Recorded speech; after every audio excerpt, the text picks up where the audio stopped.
sangat berguna banget ya buat kita menambah ilmu kita, terutama untuk teman-teman adik-adik nih, adik-adik SMA yang nantinya itu mau ngambil jurusan apa sih pas kuliah. Nah, bisa jadi nih barangkali ada adik-adik yang tertarik dengan jurusannya bersama ini. Ulangi bersama. Bismillahirrahmanirrahim. Assalamualaikum warahmatullahi wabarakatuh. Waalaikumsalam warahmatullahi wabarakatuh. Ya, hai teman-teman, di sini ada saya Nabila Nadia dan di samping saya ada sepupu saya namanya Salma. ya, nama IG-nya tolong dicantumkan. Oke, ini lihat ya. Jadi ketawa. Kenapa sih aku manggil Mbak Salma di vlog aku ini? Karena menurutku Mbak Salma itu punya suatu ilmu yang wow gitu, yang jarang banget orang-orang tuh banyak tahu. Apakah itu? Yaitu adalah okupasi, tentang ilmu tentang okupasi terapi. Bener ya? Okupasi Bener. terapi. Nah,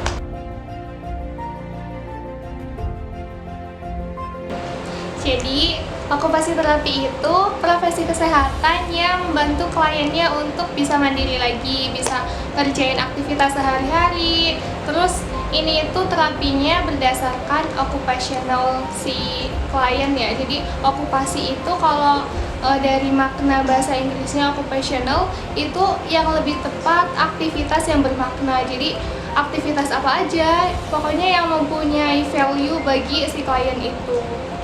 gitu. Berarti okupasi ini belum bisa kita artikan dalam bahasa Indonesia secara harfiah. Apa ya? Secara terminologinya belum ketemu. Ya, terapi okupasinya belum ada yang pas gitu.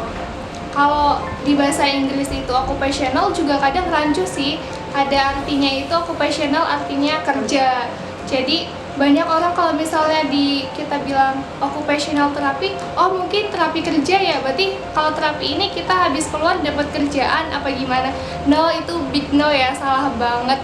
Karena goalsnya di sini si klien itu bisa melakukan aktivitasnya secara mandiri. Misalnya nih ada ibu-ibu dia habis kecelakaan, terus harus bisa punya anak kecil, harus bisa masakin buat anaknya. Nah, berarti kan di situ memasak itu suatu aktivitas yang sangat bermakna kan buat buat si ibu itu. Nah, itu goalsnya salah satu yang bisa dituju sama terapi okupasi. Berarti sedapatnya aku, sepahamnya aku, terapi itu kan dia kan diperuntukkan untuk orang-orang yang mengalami sakit atau menderita sesuatu kekurangan. Ya. Nah, berarti okupasi terapi ini itu berarti membantu orang-orang yang apa ya? Yang tidak bisa menjadi bisa, sehingga mereka itu bisa bekerja secara mandiri. Iya, walaupun ada keterbatasan, misal keterbatasan fisik ataupun psikisnya, tapi gimana caranya itu bisa memandirikan, misal bisa pakai alat bantu atau bisa dimodifikasi lingkungannya gitu. Oke. Ternyata begitu ya teman-teman. Jadi memang pas ini sih, kalau sebelum aku tanya-tanya sama Mbak Salma di vlog ini kan juga aku mencari referensi kan, apa sih okupasi terapi itu, karena waktu pertama kali Mbak Salma keterima gitu ya, keterima jadi mahasiswa Poltekkes Poltekkes Solo gitu kan, aku juga bingung jurusannya apa gitu kan, okupasi apaan, dan ternyata menurut aku cukup menarik untuk diulik dan untuk dikenalkan kepada orang-orang yang masih awam gitu. Dan bagus banget sih kalau misalkan kalau teman-teman mau baca sendiri di Google okupasi itu apa, dan uniknya ternyata memang masih dikit ya yang lembaga yang membuka Prodi jurusan okupasi terapi itu cuma ada 2 di Indonesia. Yang pertama itu di Poltekkes Kemenkes Surakarta, terus yang kedua itu di Sekolah Vokasi UI gitu. Oke, jadi bersama sekarang promosi ya. Ayo adik-adik jadi mahasiswa baru di Poltekkes Poltekkes Surakarta.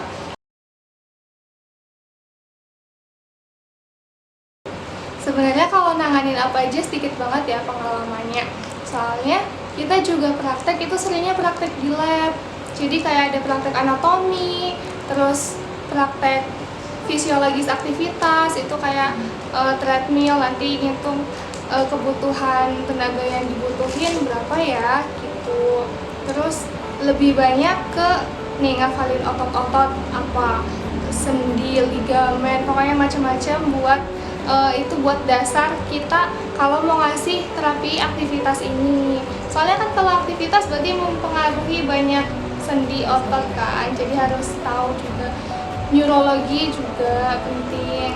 Terus juga kalau misalnya di anak-anak nih harus tahu banget perkembangan manusia itu, misalnya dari anak-anak sampai dewasa itu apa aja yang harus dicapai gitu per umur-umurnya. Ada tes-tesnya juga. Oke, berarti kalau kalau digambarkan dalam okupasi itu Mbak Salma tuh pelajari apa aja selain kesehatan? Berarti tadi kedokteran juga dong, maksudnya pasti ranah kedokteran kan? Iya. Tadi itu habis itu ranah apa lagi? Ranah apa lagi? Psikologis itu ke jiwa. Terus ada ergonomi juga, jadi gimana caranya supaya suatu lingkungan itu bisa aman, bisa efisien buat si pasien ini beraktivitas gitu.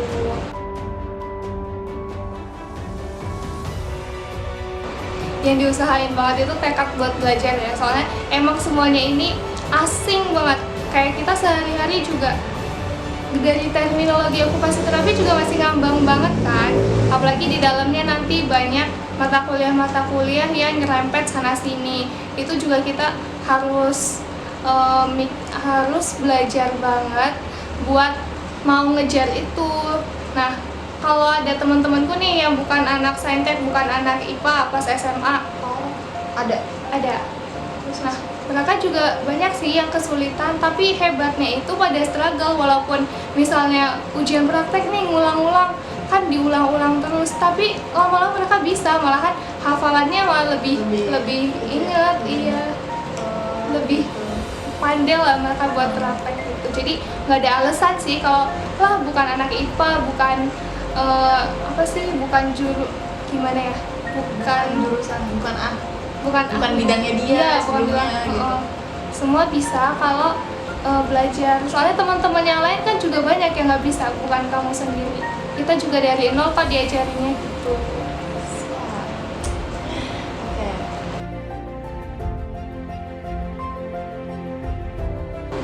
Kalau di ranah apa aja itu bisa di anak-anak atau pediatri, di fisik dewasa, terus di orang tua atau geriatri.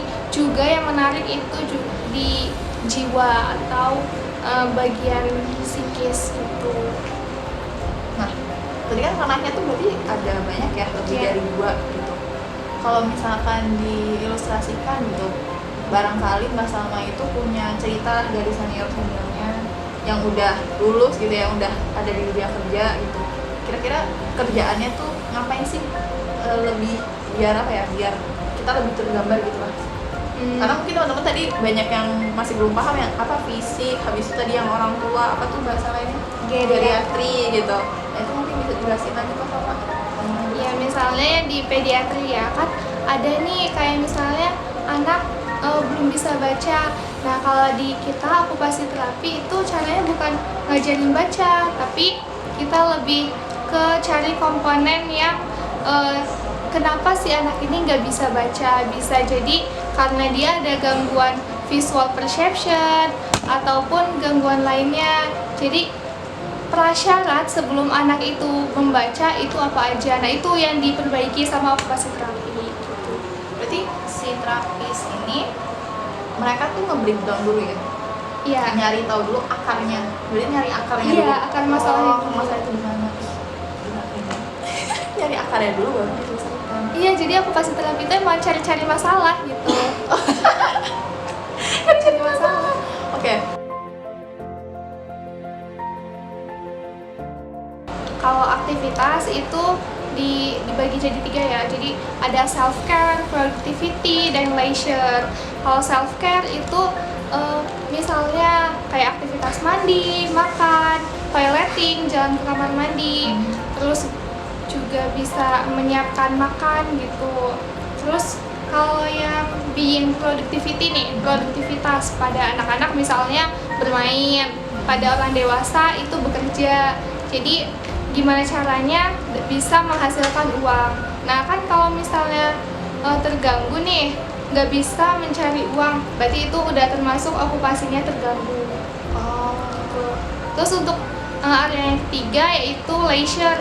Leisure ini berarti pemanfaatan waktu luang. Jadi misal kayak orang ya pensiunan gitu kan, bisa membuat hidupnya lebih bermakna gitu kan. Ada aktivitas di rumah, bisa aja dengan nyalurkan dengan hobi-hobi kayak melukis atau berkebun gitu, olahraga. Nah kalau leisure ini juga bisa nanti ujung-ujungnya arahnya bisa ke productivity gitu, jadi bisa menghasilkan uang, tapi tujuan awalnya hobi gitu, pemanfaatan waktu luang. Oke teman-teman, jadi tadi itu sekilas pengenalan tentang jurusan okupasi terapi dari sepupu aku, dari Mas Sama. Jadi untuk teman-teman siapapun yang mau tahu lebih lanjut gitu ya tentang okupasi ini, silahkan kepoin dan tekuni masuk ke jurusan okupasi terapi di Poltekkes, Kemenkes Surakarta, atau boleh di Universitas Indonesia. Tapi Poltekkes itu udah di tahun lembaga pertama ya yang mengadakan jurusan okupasi. Iya. Guys, bagus. Jadi buat adik-adik terutama calon-calon maba tahun 2021, silahkan yang tertarik dengan okupasi boleh kepoin lagi tentang okupasi, dan kalau misalnya ya tadi tekuni, kalau misalkan memang mau mendalami silahkan masuk ke jurusan tersebut gitu. Oke, Mas Salma, ada yang mau disampaikan? Oke, kalau misalnya masih bingung ya, kayaknya bingung banget ya tadi aku sampein, bisa aja DM aku ya, di sama. sama. Nah, di sini gitu. Oke, terima kasih teman-teman atas waktunya. Thanks for watching dan semoga ini bermanfaat bagi teman-teman semua. Sekian dari kami. Wabillahi taufiq wal hidayah. Wassalamualaikum warahmatullahi wabarakatuh. Dah. Karena kemandirian itu salah satu quality of life bagi setiap individu gitu. Jadi semua individu itu kan pingin kalau dirinya itu punya value itu kalau dia bisa melakukan apa-apa sendiri. Di okupasi Susah banget ya. Itu tadi yang sebelumnya aja Susah banget bawain materi tentang okupasi. Kalau tetot leisure itu